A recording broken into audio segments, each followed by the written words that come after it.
Welcome back to NF Tuesdays, where I, a lawyer, dig deep into NFT terms and conditions and usually try to talk you out of buying these things and just tell you a little more about the projects. This week we're talking about Logan Paul. Logan Paul said on an interview this week that he bought an NFT for $600,000 or so.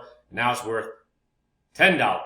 And the purpose of this video is to look into that project. I'm going to explain to you why it's actually worth a lot more than $10 and dig deep into the project and their terms and conditions. All right, so let's do a little background here. Here's where it says influencer Logan Paul's Bumblebee NFT is worth more than $10. This is what the NFT looks like. Big whoop. So let's start taking a look. All right, so this is where it is on OpenSea. This is his profile logs. You can see his stupid face here over on the left here in a second. That's him. These are all the NFTs he owns. So first of all, there's an offer right now for it for like $1,900. So that's sure not a lot of money, but that's a lot better than $10. In fact, that's about 190 times what $10 is, but still, $2,000 divided by $623,000. Not a real good investment. That's like 0.3% or so.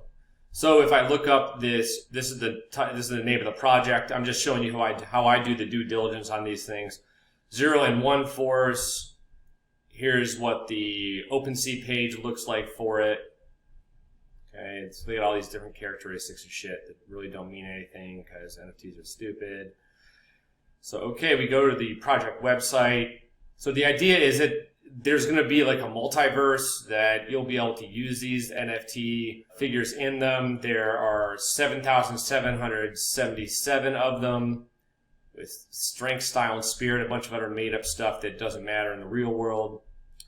The core mission is to develop a new generation of cloud cross-platform IP that enables the co-creation. Always notice in the projects when they just start throwing the words. Like when they start hammering the buzzwords, that's when you know it's like a salad. It's just word salad. They're just taking all these buzzwords and putting them together so it sounds like it's important, right? Always pay attention when you're reading that because it probably means you're smelling bullshit. OM1 Force is set to develop a new generation of cross-platform IP that enables the co-creation of the O1-verse, fusing narrative and gaming with the latest in Web3 technology.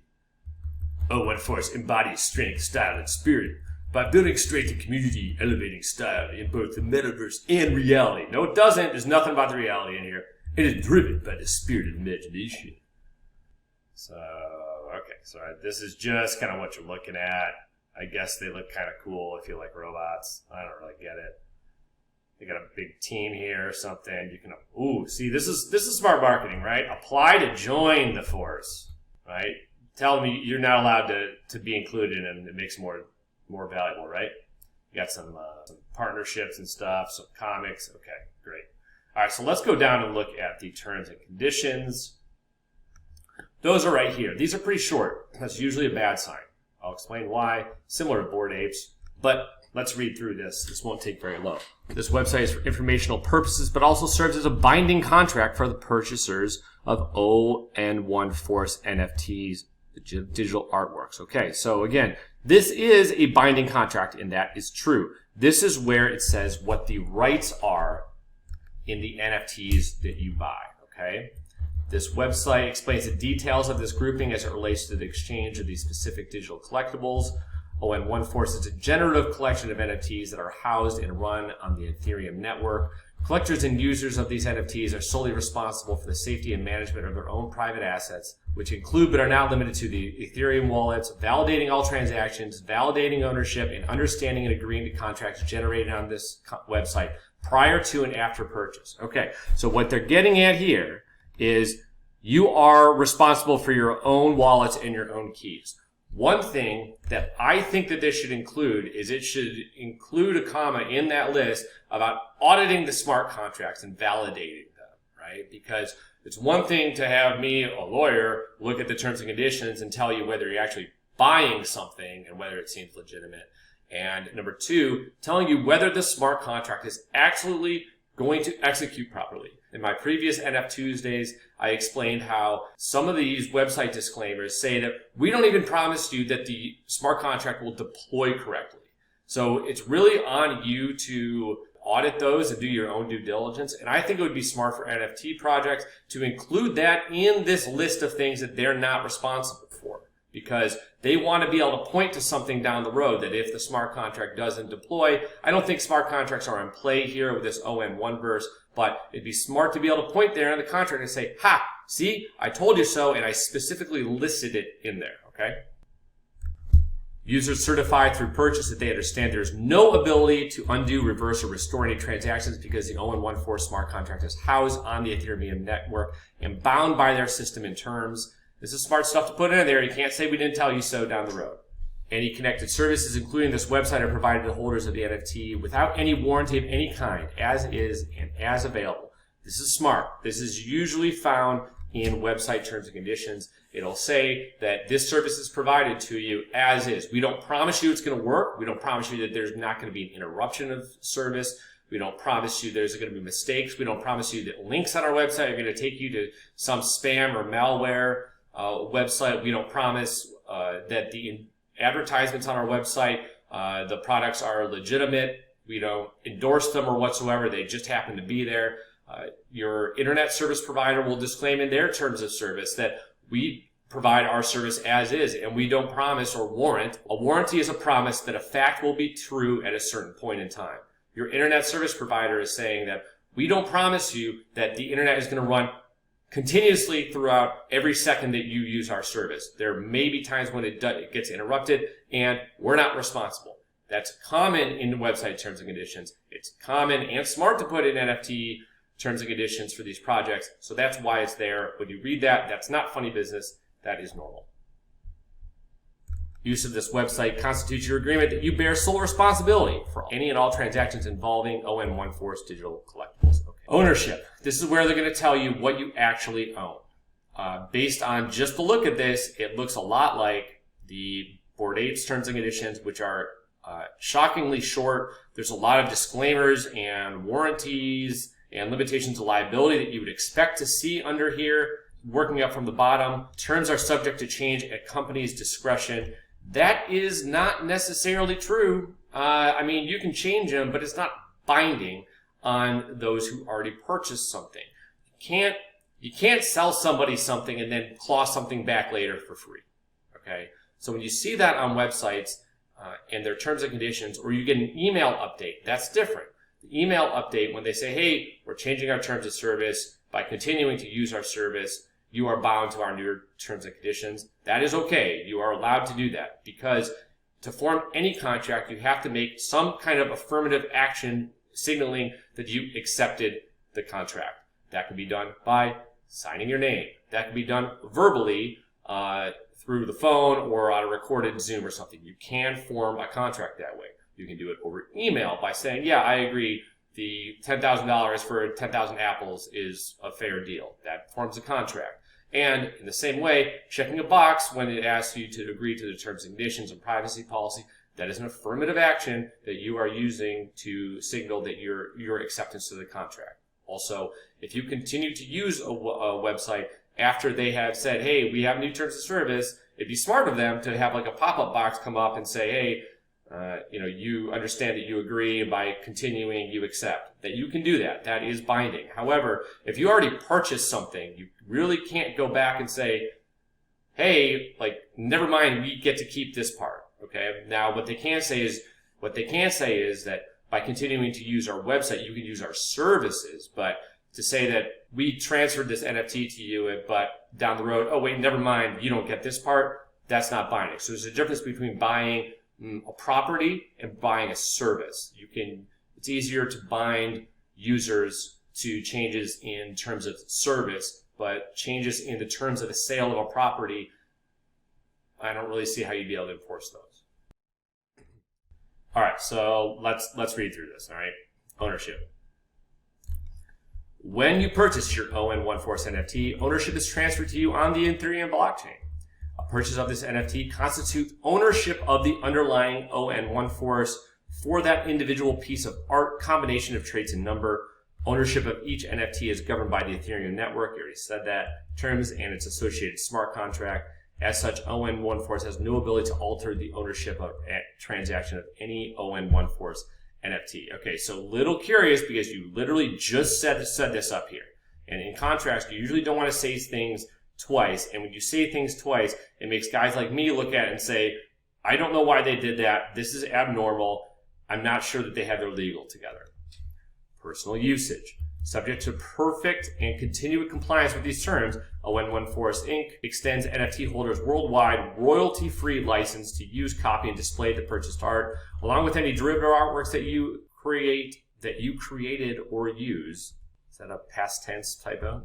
All of which are limited to the following purposes. So you can, what this is saying is, you can use these. We're not expecting a royalty. You can use them anywhere in the world. You can use, copy, and display it for your own personal, non-commercial use. You can't make money on it. As part of a marketplace that permits the purchase and sale of your NFT, provided the marketplace cryptographically verifies. This is exactly the same as Bored Apes. As part of a third-party website that permits the inclusion, involvement, or participation of your NFT, provided that the application cryptographically verifies, etc., and provided the art is no longer visible once the actual owner of the N1 Force leaves that website application. This is normal in the sense that this is what Bored Ape says, but then the commercial usage is strange. This is what's weird about this. It says you own the underlying artwork. This is the exact same complaint I have about Bored Apes. It says you own the underlying ON1 Force, which usually means you can do whatever the hell you want with it. And then it goes on to explain that, wait, you can use it for some personal uses and some commercial uses. You just told me I own the whole thing. It doesn't make sense. Like, this is plain contradiction to me, and I don't understand why nobody else is talking about this. Let's see how you can make money on this thing. Commercial usage, subject to the actual owners of ON1 Force NFTs' continued compliance. They grant you a limited worldwide license to use, copy, and display the purchased art for the purpose of creating derivative works based upon the art. That means you can change it and modify it and do other stuff and make money on it. Examples of specified commercial use would be the use of the art to produce and sell physical merchandise like t-shirts, displaying copies of the art. So you can slap it on a t-shirt and sell it. Good luck with that. Please note, as it relates to the ownership, nothing will be deemed to provide restriction on the NFT holder, except for the stuff you're literally telling me right here that you're restricting them on. But okay, let's see what you're about to list me.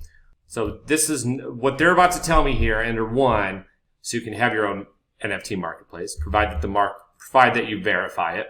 This is the same thing as Bored Ape says. Or 2, owning or operating a third-party website that permits the inclusion, provided that they also cryptographically verify. So they basically just want to make sure that it's transferred on the blockchain. And then 3rd, earning revenue from any of the foregoing. So if you make money on your marketplace, you can do that. Further, ON1 Force reserves the right to use any character, including derivative artworks, in any media of its choosing, including print or digital advertising, or any purely creative media in support of ON1 Force, community, and message. All right, so this is interesting because earlier up here, it says they grant you an unlimited worldwide license, but it doesn't say it's an exclusive license. That would be hilarious to me if this said it was an exclusive license, and then down here they're like, but we still get to use it in our media. That's not the case, though. So the strange thing about this, again, is it's very short. Usually you have a bunch of limitations of liability and warranties. I mean, they do limit their liability up here and how they explain that everything's on the blockchain, but there's a lot of other stuff I would expect here on website terms and conditions. So my takeaway here is this: at least they give you the actual artwork. This is unlike the Washington Capitals memorabilia NFT, which just gives you the right to access the artwork that they own, and they have no duty to actually maintain that hyperlink between the NFT and the website, which is bonkers to me. You literally don't own anything other than a hyperlink. There are many other examples of that as well. Another one is the Proppy NFT company that purports to be able to sell you real estate via NFT. However, they can delete and remove and modify the smart contract and the NFT, so it's not a non-fungible token. It is definitely a fungible token, a DFT. This is at least not the case with a Suzuki. I don't understand how you're going to make money on it. I don't understand how it's going to keep demand. I don't know how they're going to continually fund the project unless the metaverse really takes off, but it just seems bogus to me that anybody would speculate that spending $623,000 on this is going to hold its value. You own the underlying artwork and you can make money on it, but nobody has demonstrated how you're going to actually make commercial use of these NFTs. Nobody's selling t-shirts with them. Nobody's doing anything on the metaverse yet. Doesn't mean it won't ever happen, but there are far too many NFTs out there to meet the actual demand for them in the metaverse. 99% of all of these NFTs are going to go to zero. Logan Paul's is one of them. Stay out of the marketplace. In my opinion, I just don't see how these are going to be valuable. I do think that it is possible that NFTs will have some value as like an avatar or like sorts of identity in the metaverse, but that's only the case if the metaverse, first of all, if all these terms and conditions actually add up as they are, the smart contracts are verified, audited, and deployed correctly, the metaverse that you plan to use this in works correctly, and they can exclude others from using the same NFT. So I'm skeptical. I don't know why Logan Paul thought this was going to be a valuable investment. I guess maybe because it was Bumblebee and people know that Transformer. I really don't get it. Stay out of these. Happy NF Tuesday and come back next week.